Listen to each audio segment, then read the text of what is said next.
So was that 7? 6 p.m. We'll call our meeting to order. Pledge of allegiance. I pledge allegiance to the flag of the United States of America and to the republic for which it stands, one nation, under God, indivisible, with liberty and justice for all. Please have roll call, Maureen. Mrs. Lee? Here. Mrs. Head? Here. Mr. Davis? Here. Mrs. Medina? Here. Mr. Krings? Here. Mrs. Rail? Here. Mr. Benbow? Here. Thank you, Maureen. Next, we'll have the student representatives report. Great. What do you have this month? Last week was the blood drive, another blood drive that we had, so let me just say we had a good turnout for that, donors. Forward testing for sophomores took place last week also. The student council at Lincoln was recognized through the United Way at the volunteer breakfast, so we got to get like a picture of the banner and everything. And the student council recently had elections, and I guess I should mention this also. There was a group of kids who just came back from a trip in Ecuador. So I was part of that, and it was a lot of fun. Was it hot?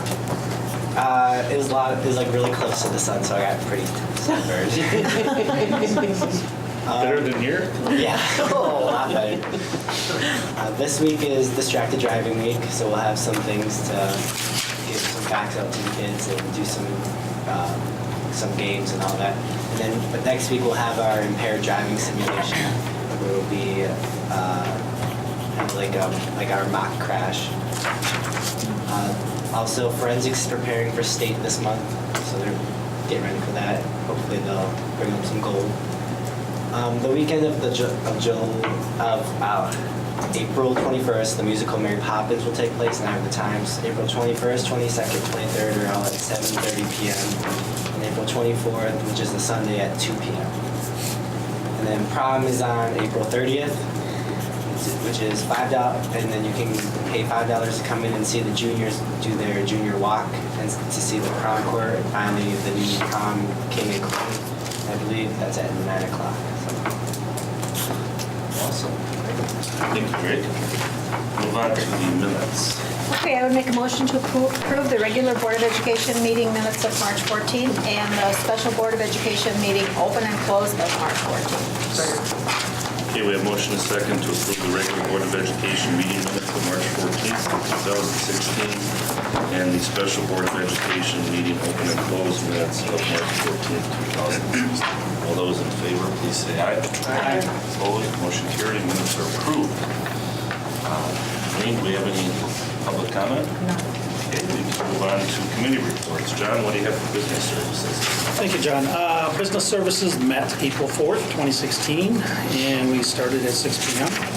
We had no public comment, and we had 2 consent agenda items, one dealing with our trade home selection and the other one was a network switching project approval. Did anybody want either one held up for? Okay, not hearing anything, I will go to the first one, which was our BS1. We had an earlier meeting with the Trade Homes Committee to determine which applicant we would pick, and we only had one applicant, so it was a fairly quick meeting. And the applicant the applicant for this year's 2016-2017 Trade Home is Dale and Christy Ninneman. And we have very little discussion as far as they're just doing a house that's fairly large, Second nice. yeah, and the owner does realize that if they do need help with the roof, that he's willing to contract that out. And talking with Mr. Borges, we have done that in the past, so it isn't he didn't feel it was an issue. He also reported to us that the trimester is working very nice for them in that they have a much longer period of time to do some work and function, and they aren't just getting out there unloading their tools and then having to load them back in. So he likes that very much. He likes the trimester portion of it. So that was good news to hear as well for the Trade Homes Group. Our second consent agenda item is switching, of which we've been doing throughout past several years, doing various buildings, and this year we have multiple buildings coming up. We have 2 different types of things. We have actual switches, and then we have wireless access points. And we did do several schools last year, and do want to point out the fact that we talk about, and we're going to talk about it again, the E-rate money coming back. When we look at our receipts, we did have $100,558.35 come back from E-rate for last year's purchases. I'll just jump in. This year's E-rate, we're hoping to get to $67,429.21, and we're pretty confident we'll get that. So because the pot of money they have for E-rate this year is, I guess, larger than they had a carryover from last year, so they should have enough money to put out the E-rate money that we submit for this year. So we're doing Meraki access points at Lincoln, East, and the middle school, and then we're doing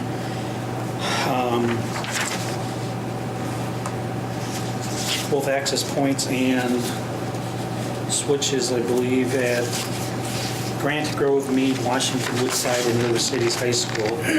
We did have a discussion, and we want to point out that Vesper, Howe, and Think Academy, the reason they're not showing up in these is because they are already and have already been upgraded. Think was upgraded when we redid all of our secondary service sites there, and Vesper and Howe have been done in the previous two cycles with the equipment, so the stuff that they have is current and doesn't need to be upgraded. That's why if somebody thinks that their school was slighted, we want to make sure that they weren't slighted, they already have the good stuff. So the rest of them are being updated at that. So with that, the committee recommends, and I move to approve BS1 and BS2. Second. Okay, can we have a roll call, Maureen? We have a motion and second to approve BS1 and BS2. Mrs. Rayle? Yes. Mrs. Head? Yes. Mr. Krings? Yes. Mr. Davis? Yes. Mrs. Lee? Yes. Mr. Bembo? Yes. Mrs. Medina? Yes. Thank you, Maureen. And then our balance of our meeting was purchases reviews, the police liaison services, again from the city of Wisconsin Rapids, the update of the Chromebooks, the actual purchase of the Chromebooks from the vendor, and then the licenses for our virtual programs, both vocabulary and field education. And then my favorite paper district copy paper update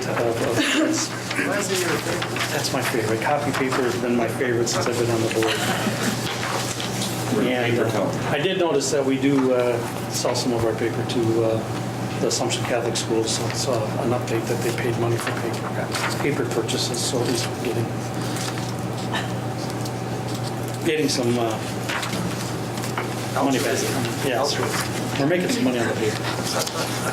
So with that, the committee recommends that I move the balance of the minutes. Second. Okay, motion is second to approve the committee meeting minutes of the Business Service Committee of April 4th, 2016. All those in favor, please say aye. Aye. Opposed? Motion carries. Minutes are approved. Thank you, John. We'll move into Personnel Services. Sandy. Personnel Services met last Monday, April 4th at 6 p.m. and from that meeting we have 6 consent agenda items and they are as follows. Number 1, the committee recommends and I move to approve the 1 professional staff appointment, which is for the 16-17 school year, and the 4 support staff appointments. Secondly, the committee recommends and I move to approve the 2 early retirements of professional staff and the 1 support staff early retirement also. 3, the committee recommends and I move to approve the 1 support staff resignation. Then we're down to policies and reviews. The committee recommends and I move to approve policy 830.1, facility use policy for the Performing Arts Center for second reading with edits discussed in committee. And those basically consisted of, and we were reading through it, we were talking about the PAC and they'd say the facility, and then we'd have places where it'd say the facilities. And we just made it so that there would be no discrepancy. That was very minor. And then lastly, the committee recommends and I move to approve the proposed language additions to this office, clerical and aid support staff employee handbook regarding the post-employment insurance benefit, health insurance, and sick leave benefit. And those are all enumerated there. We're just adding those to that section of the handbook. Is there anything that somebody would like held out? Sid, you get 6? Yeah, do PS6. last one? The what? PS6, the last one? No, I didn't do that one. Yeah. Did you do that one? Sure, why not? Might be Okay, a long all one. right, if you want them all done. And lastly, the committee recommends and I move to adjust the monetary requirements for liquidated damages for breach of contract to take effect for the 2016-17 individual teacher contracts based on the following configurations. Between June 16th and June 30th, it'll be $300. July 1st to July 15th, $500. July 16th up to the first contracted teacher day, $1,000. And the first contracted teacher day and thereafter, $1,500. And we find that it's becoming very difficult to fill some of these positions when we have very late retirements. And we're trying to stop this so it's doing the best for our students. Now, does anybody want anything held out? That's not just retirements, it's moving to another job. But there was an adjustment. We went up. I can tell you what they were. If you're interested, let's see. It could be retirements or moving to a job, yeah. Let's see, it was June, we changed the June 16th to June 30th used to be, we didn't even have that one. And we added that one at 300. July 1st to July 15th used to be 300. We've upped that. And July 16th to the first contracted teacher day used to be 500. We've upped that to 1,000. And the first contracted teacher day and thereafter used to be 750. We upped that to 1,500. And we've looked and we're pretty much in line with other districts. What happens if they don't pay? Well, we don't release them from their contract. If they're moving to another school district, they're not allowed to be under contract with another district because they can't be under two contracts at a time. If they leave the district and go to a completely unrelated job, we could go to small claims if that's what we decided to do, if they refuse to pay it. I have renters sometimes. A little bit of different set of rules. Yeah. Better rules there too. I'll second that. Okay, we have a motion and a second to approve PS1 through PS6. All in favor, please say aye. Aye. Opposed? Motion's carried. And with that, I move that the committee minutes be approved as printed. I'll second that. Okay, we have a motion and a second to approve the committee meeting minutes from the Personnel Services Committee of April 4, 2016. All those in favor, please say aye. Aye. Opposed? Motion carries. Minutes are approved. Sandy, we'll move on to educational services. Thanks, John. Educational Services also met last Monday, April 4th, and we had no public comment. We have 4 consent agenda items. The first one being about the Think Academy dissolution. Kathy, shouldn't that be the charter dissolution? I mean, the school still exists, right? Is it going to exist as Think Academy? Says it at the bottom. But it's the Academy Charter. Right here. It says the charter. The charter. Well, and this back page, it just says dissolution. On the, Yeah, Oh, yes, ma'am. so that's what I'm going forward with. Yeah, we don't want the school dissolved. Right, that's what I That would was be concerned unfortunate. about. It's noted. Yeah, I get it, I'm just wondering. And then the second one is the 21st Century Community Learning Center grant. The United Way of Inner Wisconsin grant is the third one, and the Financial Literacy Innovation grant is the fourth. Would anyone care to have any of those held out? Okay, we'll go back to the Think Academy. And Roxanne Phillips, who's principal of Think Academy, reviewed the steps taken to reach a decision to dissolve Think Academy. Well, to dissolve the charter for Think Academy. Beginning in December 2015, the administration, Think staff, and the governance council met to discuss the possible dissolution and how the school would move forward. It was agreed that initiatives that had begun under the charter, such as an emphasis on brain-based learning, could continue without the charter. A letter was sent to Think Families on April 1st, 2016, explaining this decision. Ms. Phillips thanked the board for their support of the charter school. Then we went on to the 21st Century Community Learning Center grant. And Kathy Stebbins-Hinster, Director of Curriculum and Instruction, stated that Mead Elementary Charter School is applying for renewal of the DPI 21st Century Community Learning Center grant for the 2016-17 school year.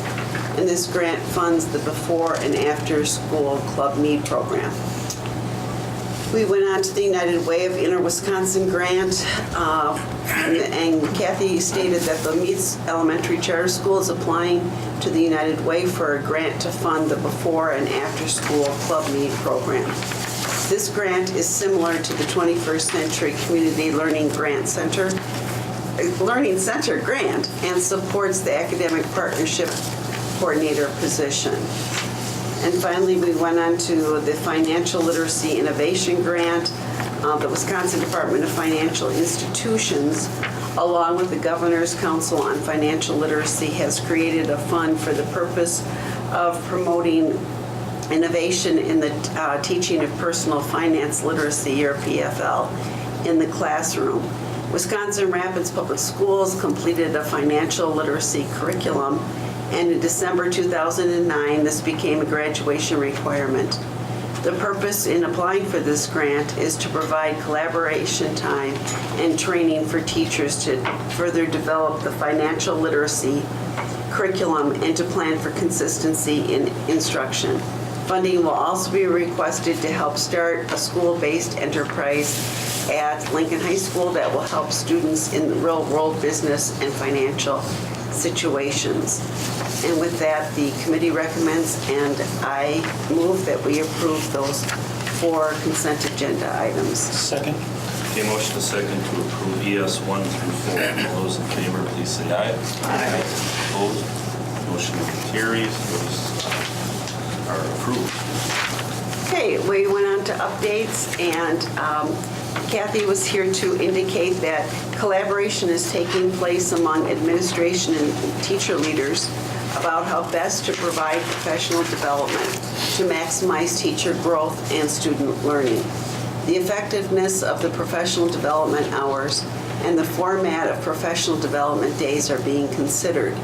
Discussions are taking place with the QEC, the CII, the department chairs, and administrative team. Then Colleen Dickman, our superintendent, presented preliminary proposals of calendars for the 2017-18 and 2018-19 school years. She reviewed possible changes and proposals regarding professional development days, holidays, and record-keeping days. And with that, the committee recommends, and I move approval of the April 4th, 2016 Educational Services Committee minutes. I'll second that. A motion is second to approve the committee meeting minutes of the Educational Services Committee of April 4th, 2016. All those in favor, please say aye. Aye. Opposed? I Motion have one comment, John. I rarely agree with with our governor's stuff, council. Financial literacy is something that needs to be taught in a different way, because the average card holder, I understand, has a $9,000 balance on their credit cards. And if you pay it off at the minimum, it takes 13 years, and when you're done, you pay considerably more than it would have cost had you paid it off earlier. So we need to figure that out. I agree. When I need to back up the horse to business services a minute, there was a correction on the note of the minutes. In BS2, it's reading here a cost of $52,022. That corrected amount should be $50,022. And we'll forward that to Dan so that we get it corrected for final printing. That was a misprint. Thank you. Okay, thanks for the report, man. Next, we'll move on to agenda referrals and information requests. Do you have anything this month? The only thing that I think, and I know we've talked about different things as far as trying to how to educate the public about what's really going on in education. Looking at some of this and reading some of the stuff about referendums and reading a couple different things, I know some of these school districts are actually having like an in-house session to show them, to explain to people. Because people don't understand how the charter school, not the charter schools, the voucher schools, and how that money is going to impact their tax bill. They have no idea. I mean, there is so much misinformation out there, and I don't know how best as a board we can try to educate these public about what this is doing and how it is costing their kids their education. And I think we really need to brainstorm and try to figure something out somehow to educate this. I don't think the paper is the answer. I don't think writing anything and putting my views and stuff in the paper, because I don't think enough people read the paper. No, they don't. I don't know if it's whether we try to do not an open house, but like a listening, I don't want to say listening session, just a session regarding and getting information out about what the facts are on some of this stuff and how best we can do that. I think we really need to start doing that and educating the public, because To our parents, or? I think both the parents and the public. I mean, the stuff I hear from people and the stuff that they talk about, they have so much misinformation out there, and it's right now it's not even political. I just think it's people don't understand how it works.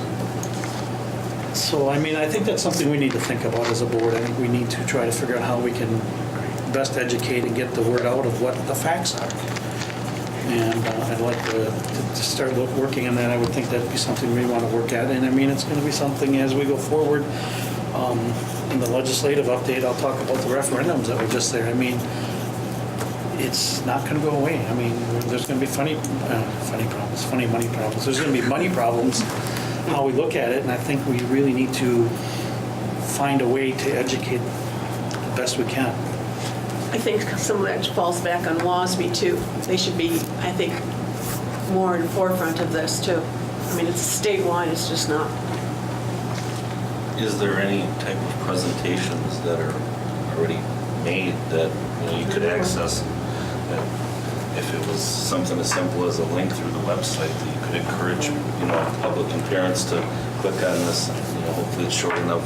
I'll do some looking to the WASB site and see if there's anything out there that we could. Because my fear is if we have staff spend a whole lot of time and effort putting something together, and we have one or two people show up, because everyone's busy. If it's easily accessible, I think you might get more people. And that might be, if we find links, or if we even find something like, even pushing people to some of the WASB issues and sites and links, and that might be through Facebook, and that might be through our webpage, and that might be, but we need to, I think we as a board need to proactively help educate these people, because Right, and to probably say the exact, what we actually are losing in our district, to make it, to make it a personal. Right, and since they just changed it, I Right. think we need to see what that actually settles out to be Right. before we Right. get too vocal about it. And Right. what that actually means, because I Right. think sometimes you Exactly. get numb to what a dollar figure is, but when you say, well, it's 3 staff members, so the class size increases from this to this, or, people can actually see the impact. People are getting their information differently than they once did.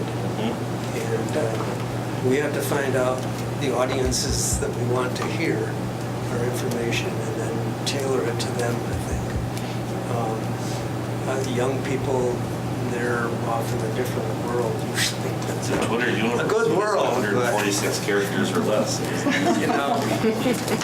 Can't say And- that. No? And I wish they voted more, but I think elderly people need to get the information.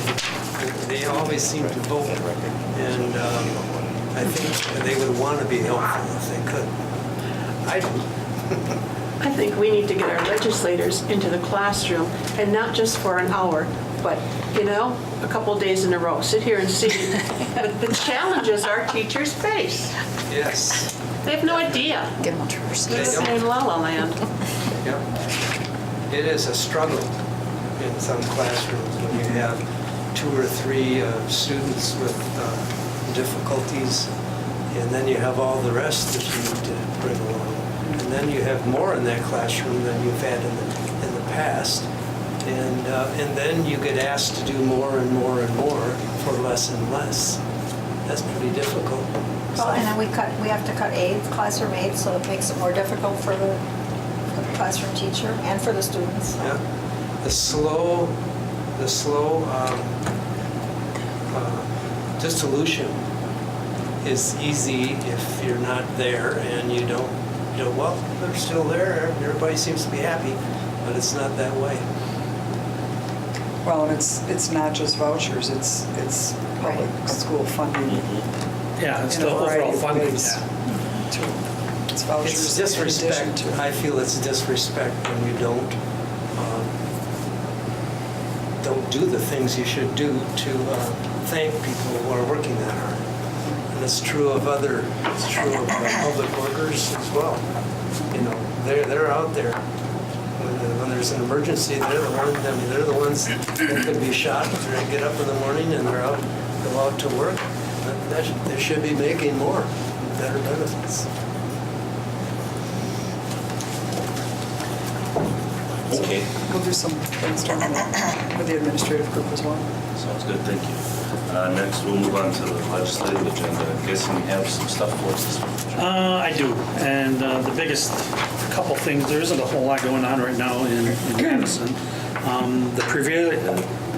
The WASB site has the prevailing wage law repeal update for school districts, and basically gives dates about, this was the 2015 Act 55, which went into effect, actually goes into effect January 1 of 2017, but it's, if you had some referendums passed for building projects, it's talking about the bid process and what you have to do before, whether you comply to it or don't comply to it.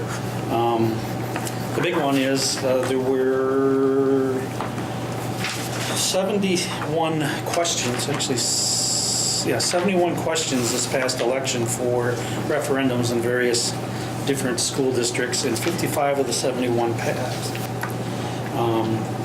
26, I got two different numbers here, I don't know which one. There's 40 of them were for issues of debt, and it says here 30 passed and 10 failed. There were non-recurring, 31 for non-recurring issues. 26 of those passed, 5 of them failed, and then there were 13 for recurring purchases, and most of them were from 3 to 5 years to exceed revenue limits, and those 9 of the 13 passed. So, and then it goes into money. Basically, 36 questions. There was 36 questions in debt asking for $696 million. 23 questions to exceed the revenue caps. It was 140, just about 142 million. 12 questions for exceeding the revenue limit on a recurring basis. That was about $17 million. Basically, and then it breaks down the results as far as the money for those that did get it and did pass. It's just, That's really the only way schools have an option to It is the only fund way. some of the operations and people can't, recurring costs. and this is, it's 71 this time, it's like, I don't know what it might be in November. But the problem is that there's a problem, and it's amazing that a legislator, and then they wanted to try to limit schools on what we can do with that. So, I mean, that didn't pass, but I'm sure that's going to come back. I'll see it next time. I'm sure we're going to see it come back. The other issue that everybody's looking at, and as soon as this comes back, and it's a big one, efforts to assess teacher shortages impact coming soon. And Sandy just talked about it, and with our liquidated damages.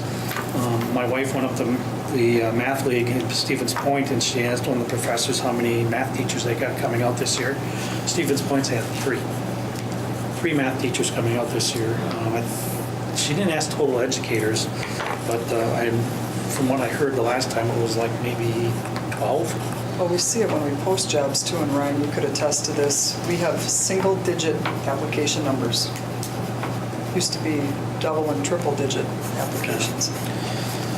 And then there's another thing, WASB's efforts to, more on the teacher shortages, and WASB's efforts were Assembly Bill 793 into law, or may be signing in, let's see, let me back up. The Capitol suggests Governor Walker may be signing Assembly Bill 793 into law within the next week or so. This bill creates a rural teacher loan forgiveness program by modifying the state's existing teacher loan program to include teachers in rural areas. And then they're talking about the Higher Education Aids Board. Eligible students may receive up to $10,000 annually for up to 3 years. Then there's a couple other bills dealing with this that don't totally address the issue, but they think it's addressing the issue, but it really isn't addressing the issue according to WASB. Other than that, that's all that seems to be on the docket right now. There's really no legislation going on right now because of the election, and everybody will be not redistricting, but reorganizing within the next couple of weeks, like we will be on April 25th. I don't want to put Drake on the spot, but in your years here in our school district, have you noticed things being not as good? Like because of the shortages, because of the cuts and those things? Have you noticed anything? What do you mean, like? Well, services you might get, like if you want a particular class and then, okay, you can't have that class, or scheduling and those kinds of things. Well, sometimes I've heard like some classes won't go because there's not enough people, so they can't run the program. You guys said something about like the Japanese program almost didn't go this year because of the grants. And let's see. Have you noticed a change in class sizes? I was just about to say that. Yeah. Have you noticed more kids in your classes? Not. It was last year, but trimesters did kind of help with that, with kind of shortening them down. Because now I have an average 20 to 25 in my classes, at least for some of them. And, but like counting, you'll have like almost 30 people. Like gym class, my gym class, I have about 35 people in there. So it's like the trimesters kind of help with this a little bit more. You might see if there are student views on those kinds of things that you could report to us. Yep. Thank you for your report, John. We'll move into bills. Okay, I would make a motion that the receipts be noted and the bills be paid as printed. Second? Okay, we have a motion and a second that the receipts be noted and bills paid as printed. Roll call, please, Lynn. Mrs. Head? Yes. Mr. Bembo? Yes. Mrs. Lee? Yes. Mrs. Rayle? Yes. Mrs. Medina? Mr. Krings? Yes. Mr. Davis? Yes. Lynn. We'll move into new business. Item A, possible action on employee appointments, resignations, and retirement requests. Yeah, we do have one appointment recommendation. Just prior to the start of the meeting, I handed out a sheet of paper with a listing for a new appointee. The administration would recommend approval of the hiring of Kelly Van Asten as a cross-categorical special education teacher, planned to be assigned to the high school. This appointment would replace a retirement that we had in that department at the high school. So this would be for 2016, 17? For 16, 17 next school year, yes. And I would make a motion to approve the recommendation for the hiring of Kelly Van Asten for the cross-categorical LDED teacher for the 2016-2017 school year. I'll second. Okay, we have a motion and second to approve the professional staff appointment of Kelly Van Asten, assigned to Lincoln High School for the 2016-17 school year. All those in favor, please say aye. Aye. Opposed, motion carries.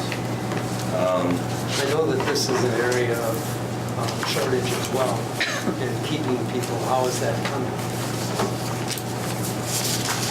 Well, I guess to begin on the hiring side, and I don't know if you mean specifically in this area of special education, but I think as a whole, we've taken a pretty aggressive approach on trying to fill some of these vacancies that we've had, and we're going to keep our fingers crossed that these hires stick, because we have had changes that happen as we head into the summer months. But we've successfully in the last month been able to hire 3 difficult, hard to fill areas, business education, math.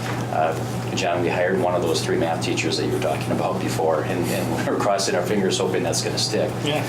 That's in the minutes from last week's committee meeting. And then, of course, special education. In this case, we're fortunate because Kelly Van Asten has some experience. Is coming to us as an experienced teacher from another district, coming here because she's relocating. But, so far, Larry, I'd say we're pretty fortunate with these hires, but this is going to be a real challenge. As Dr. Dickman indicated, we've got 4 or 5 job postings out right now, and none of them have more than single-digit applicants. Single-digit applicants. That's not just Rapids. I mean, it's everywhere across the state. When we have another math position to fill, at least one more math position yet to fill in the district.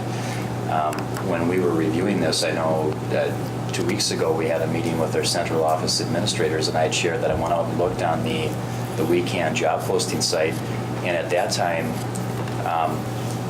and this is a couple weeks ago now already, as of March 1st, and we were a few weeks into the month of March, there were 93 math teacher postings around the state. 93 positions posted. We were one of 93 positions posted. And at that time, we had 3 applicants for our math, for 2 math jobs. We had 3 applicants at that time. I think we're up to 4 or 5 now.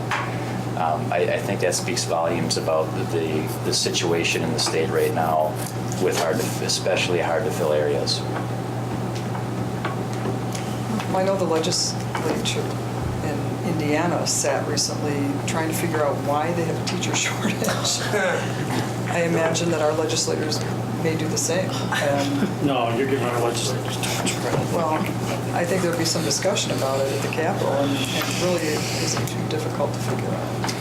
I know this, at the end of this last summer, there were a number of stories in the papers running around that were running across the state about all of these positions. The school year was beginning, and we had a number of teaching positions around the state that were unfilled, classrooms with no teachers in them, starting the year with a substitute teacher. That's going to happen again for this coming fall, and it's going to be worse than it was last year. Now, that's pretty good proof that things aren't Something needs to change. I mean, that kind of information people should know. But the state's already given us the solution to that. Hire people without teaching credentials or work experience. Isn't that what they told us? Isn't that what they said? In some areas, yes. So they supplied us with the answer. There are some districts who supported that. Well, I know. But the part that they supported wasn't necessarily the part that these people went to, but you're right, it's just scary that they would even pick someone. Well, there are people, not very many, maybe 5% that could step into a classroom and do well. But basically, you have to learn how to handle kids and how to get along with staff and a whole bunch of other things. They don't teach you that in. Well, and you have to have the learn desire. that. You have to have the desire to do that. Yeah. For the money that you get paid. Okay, the last item under new business is discussion and possible action concerning a possible extension to the decision to purchase date of June 30, 2016 stipulated in the Boys and Girls Club lease agreement. Well, I'm not going to ask you to take any action. I simply want to get your feel on this. I talked with Kent Anderson either last week or the week before. They are supposed to let us know in June whether or not they plan to purchase the facility. They've asked for an extension, and I guess I was curious. I would feel more comfortable consulting the attorney that wrote the lease up to begin with. If you were open to that possibility, I would look at an October or November notification. In my mind, a couple of months won't make a difference because they have the lease through 2018. So they have this coming year, 16-17, and then the following year. And at the end of that year, they would need to purchase. There was also some discussion about purchase price, but I said at the moment, I would be willing to talk to you and find out what your feelings are about giving them that few-month extension instead of in June, having them let us know in October or November whether or not they plan to purchase. If I'm not hearing great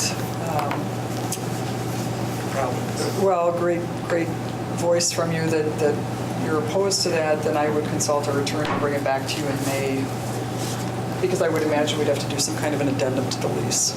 I don't think we want to just go outside of what we've agreed to and signed on with the lease. Well, it's a different personality as a director, right? Well, right, but it's still with that Boys and Girls Club entity. I know, but a different person's going to think differently, and you have to figure out what they're doing. Well, the board is still there. It's run by board, just because the director changed. Right. Well, The board still runs it. that's probably turned over too, but bottom line is we still have a Yeah. lease, so Why do they feel like they need an extension? because of that very reason, they have a brand new person, they need to kind of get their feet on the ground, figure out what their financial status is, you know. So, that was my I don't see understanding. any issue. I don't hear either party. Okay, so I'll have a discussion with our attorney and then bring that back to you in May for your consideration. Sounds That's all I good. have. All right, looking at our calendar, just a reminder, on the 25th of April, we're having an organizational meeting as well as a closed session meeting following that. So, yeah, we're adjourned. Thank you, everyone.